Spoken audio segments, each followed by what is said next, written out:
अहिंसा तीर्थ प्रणेता,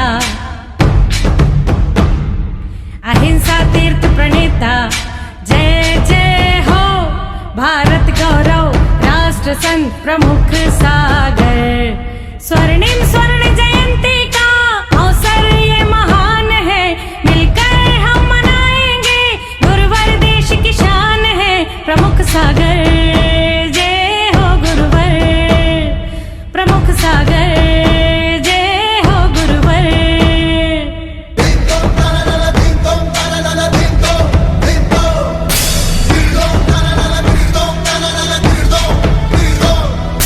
अर्धशतक जो पूरा हुआ। इस कार्यक्रम के पुण्यार्चक हैं श्री दिगंबर जैन पंचायत, गुवाहाटी, असम।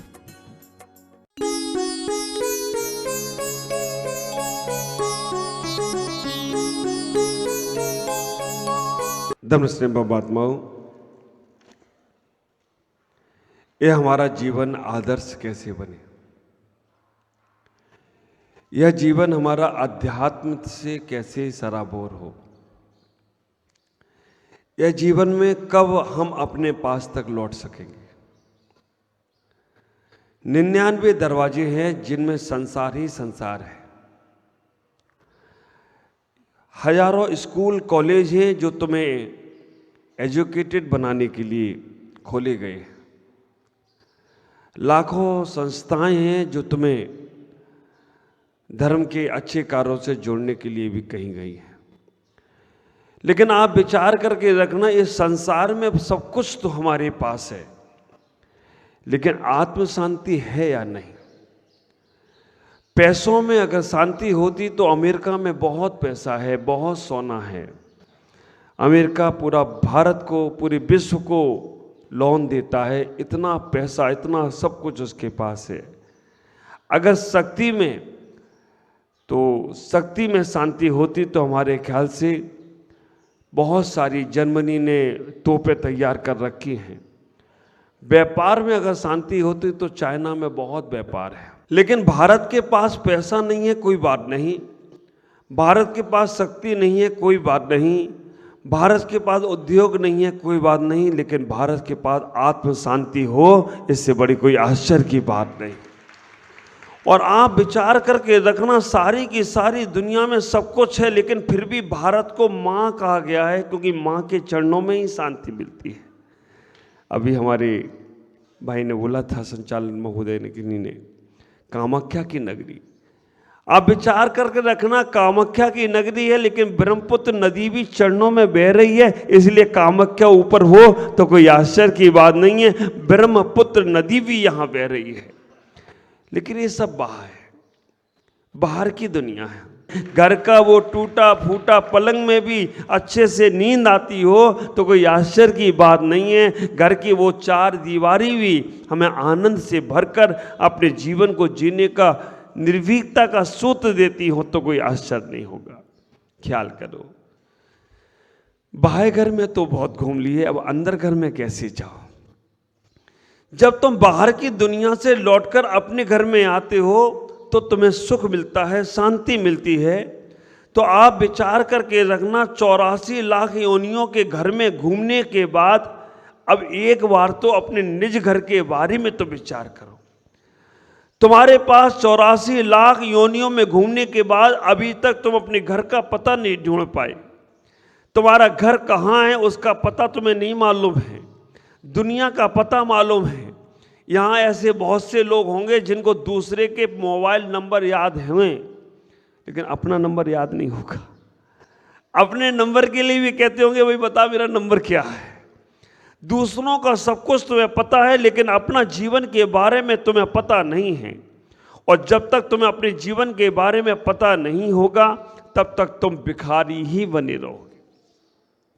जब तक तुम्हें अपने अंदर का वैभव नहीं मालूम होगा तब तक तुम दूसरों की लाइन में लगकर ही अपने जीवन को जीने का प्रयास करोगे। जब तक तुम्हें अपने अंदर का उस आनंद को प्राप्त नहीं कर सकोगे तब तक तुम पदार्थों में ही आनंद खोजने का प्रयास करोगे। विचार करके रखना, जिसने अपने आप को समझ लिया दुनिया उसे समझने के लिए लालायित होती है, और जो अपने आप को नहीं समझ सकता है वो दूसरों को ही समझने में समझता रहता है। आप अपने आप को नहीं समझ पा रहे हो, इसीलिए तो बाह्य जगत में तुम प्रभावित हो रहे हो। बाह्य जगत के लोग तुम्हें प्रभावित करते हैं और बाह्य जगत से तुम प्रभावित होने वाले हो। कब समझोगे अपने आप को? लौटो निज घर की ओर। कैसे? हम कभी कभी अपने आप का सहारा लें। हमने दुनिया का सहारा लेने का बहुत बार प्रयास किया, लेकिन हम हमेशा बेसहारे बने रहे। शांति से बैठकर आप अपने अवलोकन करने का प्रयास करो। हम इतना ही सोचे, एक व्यापारी विदेश में व्यापार करने के लिए गया, संत के पास मिलकर गया।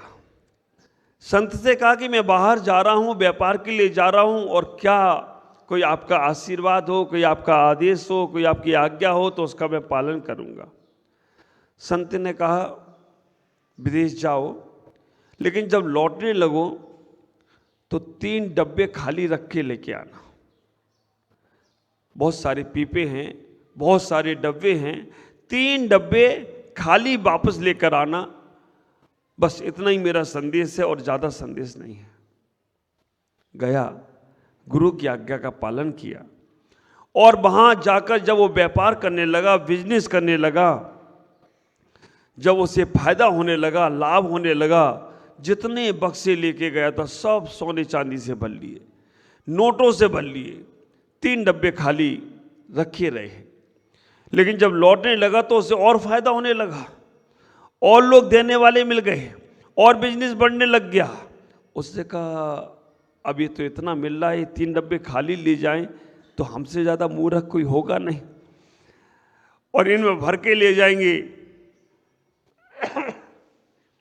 तो काम अच्छा हो जाएगा। संत को तो बोल देंगे हम खाली लेकर आए। आप विचार करके रखना, संत को तो बोल देंगे हम खाली लाए, लेकिन वो कौन सा देखने आ रहे हैं, इसलिए इनको भी भर लो।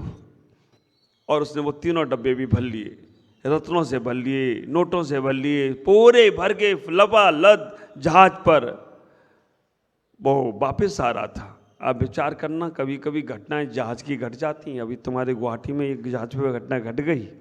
रात को जहाज शाम तक सुरक्षित था, लेकिन रात को भी निपट गया पूरा जहाज। जब वो वापस लौटने लगा तो इतनी घटना घटती है कि वो जहाज पानी में डगमग डगमग डूबने लगा। लोगों से उसने कहा कि कैसे बचा जाए। सारा का सारा पदार्थ, सारा का सारा सोना, सारा का सारा नोट, सारे रत्न, हीरे, जवाहरात, मोती सब उसके पास थे, लेकिन वो उन्हें बचाने के चक्कर में अपने आप को खत्म कर लिया और पहुंच नहीं सका वापस। तब उसे याद आई कि संत ने कहा था कि 3 डब्बे खाली रखना। ख्याल करना, आपके मन में चल रहा होगा कि वो उस वक्त भी तो खाली कर सकता था ना। हाँ, वो सब 3 डब्बे निकाल के फेंक देता समुद्र में, खाली हो जाते, उन पे बैठ के वापस आ जाता। मैं आपसे पूछ रहा हूँ, जितना तुमने जोड़ के रखा है, जोड़ना आसान था या छोड़ना आसान है? हाँ, अभी आपने जो जोड़ रखा है ना, आपने जो जोड़ कर इकट्ठा कर रखा है, अगर छोड़ने की नौबत आ जाए तो बहुत सोचते हो, बहुत विचार करते हो कि मैं कैसे छोड़ूं, मैं कैसे इसको त्याग करूं। और आप ख्याल करके रखना, अगर जीवन में जोड़ना अगर है तो हम कुछ नहीं कर सकते हैं। जैन परमात्मा में और अन्य धर्म के परमात्मा में इतना ही अंतर है। जो जोड़ कर बने, जोड़ता जाए, वो अन्य धर्म का परमात्मा हो जाता है, वो वैभव में चला जाता है। और जैन परमात्मा वो होता है जो छोड़ता जाए। जब छोड़ने के लिए कुछ ना बचे तो वो जैन धर्म का परमात्मा हो जाए तो कोई आश्चर्य की बात नहीं है। जोड़ने का नाम है संसार और छोड़ने का नाम है सन्यास। क्या तुमने जोड़ा ये महत्वपूर्ण नहीं है, क्या तुमने छोड़ा ये महत्वपूर्ण है। मैंने एक व्यक्ति से पूछा, तुमने क्या छोड़ा है? उसने कहा, महाराज मैंने बहुत बड़ा चीज़ छोड़ दी। मैंने क्या? मैंने मंदिर आना छोड़ दिया है महाराज। और क्या छोड़ा महाराज? महाराज लोगों के पास आना छोड़ दिया है मैंने कहा त्याग तो बड़ा ही है तुम्हारा।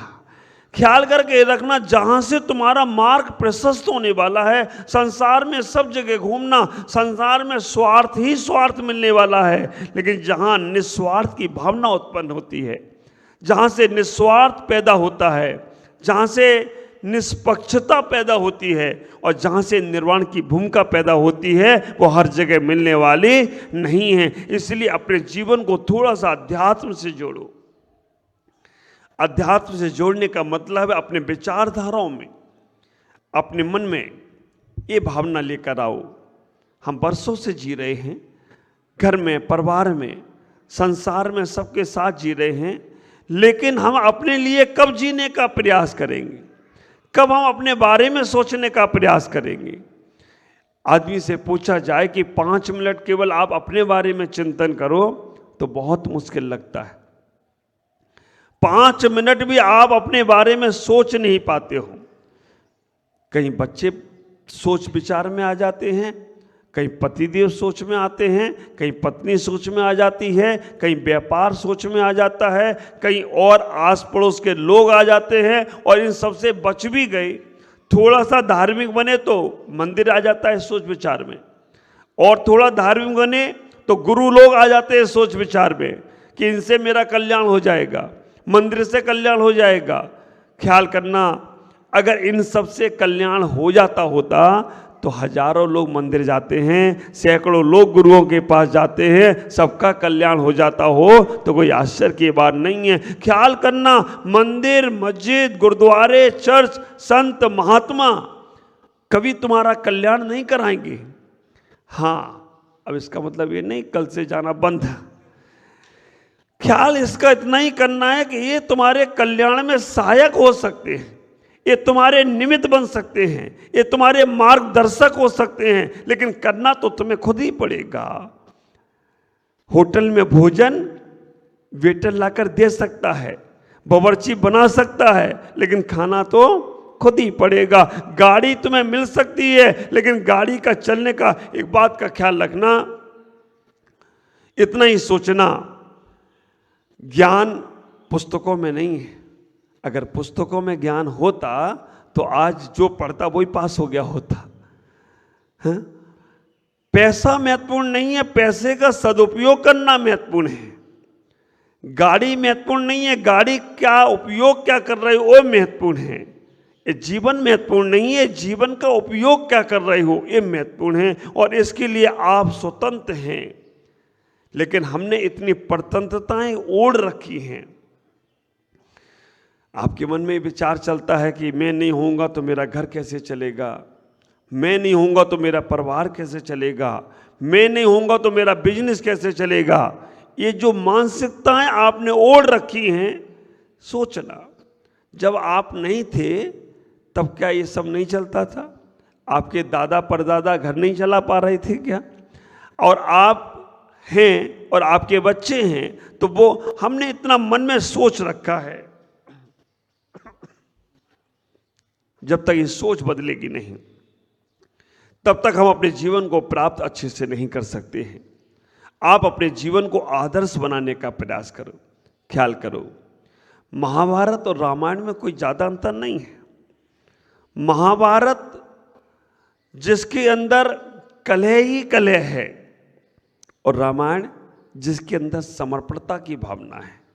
महाभारत के अंदर इतना ही तो कहा गया, जो दूसरे का है वो भी अपना बना लो, और रामायण के अंदर कितनी त्याग की भावना आई, जो अपना है वो भी दूसरे को दे दो। ख्याल करके रखना, रामायण और महाभारत को आपने देखा होगा, लेकिन उनसे सीखने का प्रयास नहीं किया होगा। महाभारत और रामायण, ख्याल करो, एक वो युग था जब कुछ लोग ऐसे थे, वो लोग इतना ही कहते थे कि मेरा सो मेरा, तेरा भी मेरा। विचार करना, मेरा सो मेरा, तेरा भी मेरा। जमाना बदला, लोगों ने कहा मेरा सो मेरा, तेरा सो तेरा, और जमाना बदला। फिर ऐसे भी महापुरुष हुए जिन्होंने कहा तेरा सो तेरा, मेरा भी तेरा। और एक जमाना आज भी है, ना तेरा ना मेरा, ये दुनिया रैन बसेरा है। पता नहीं कब यहाँ से निकलना पड़ जाए, कब यहाँ से जाना पड़ जाए, कोई भरोसे की बात नहीं।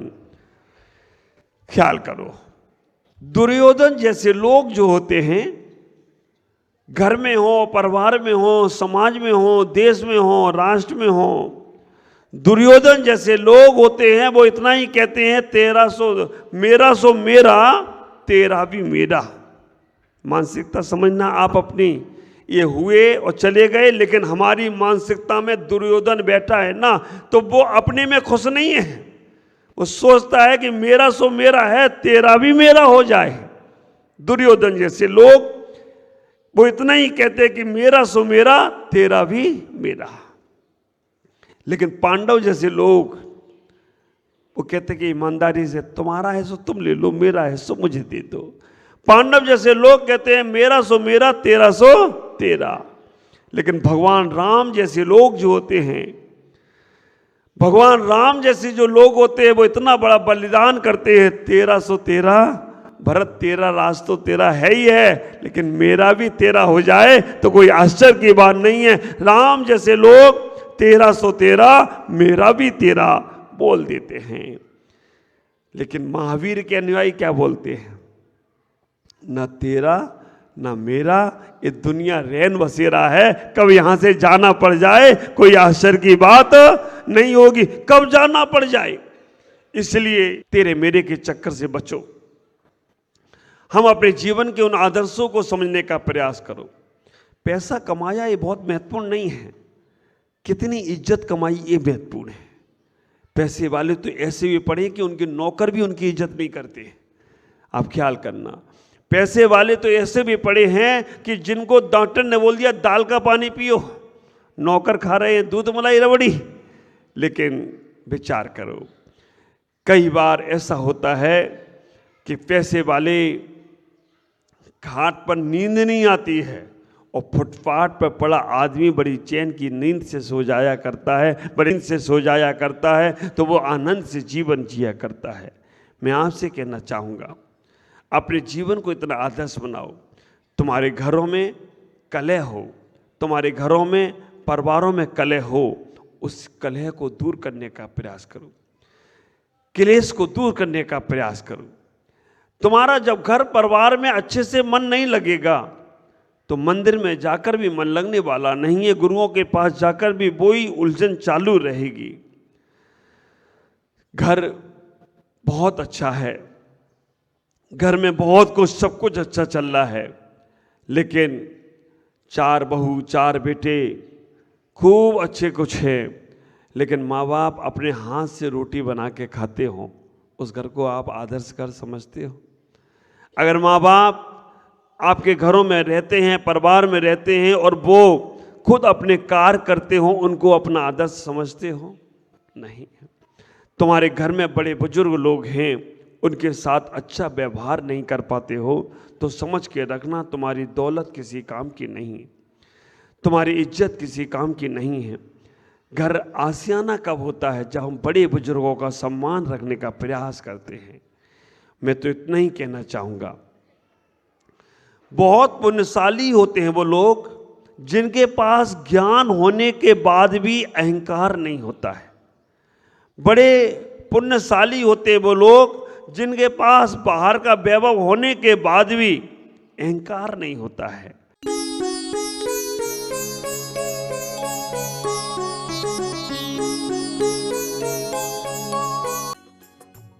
इस कार्यक्रम के पुण्यार्चक थे श्री दिगंबर जैन पंचायत, गुवाहाटी, असम।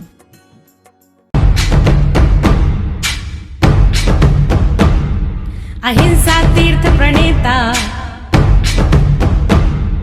अहिंसा तीर्थ प्रणेता, जय जय हो भारत गौरव, राष्ट्र संत प्रमुख सागर। स्वर्णिम स्वर्ण जयंती का अवसर ये महान है, मिलकर हम मनाएंगे, गुरुवर देश की शान है, प्रमुख सागर। जय हो गुरुवर, प्रमुख सागर, जय हो गुरुवर।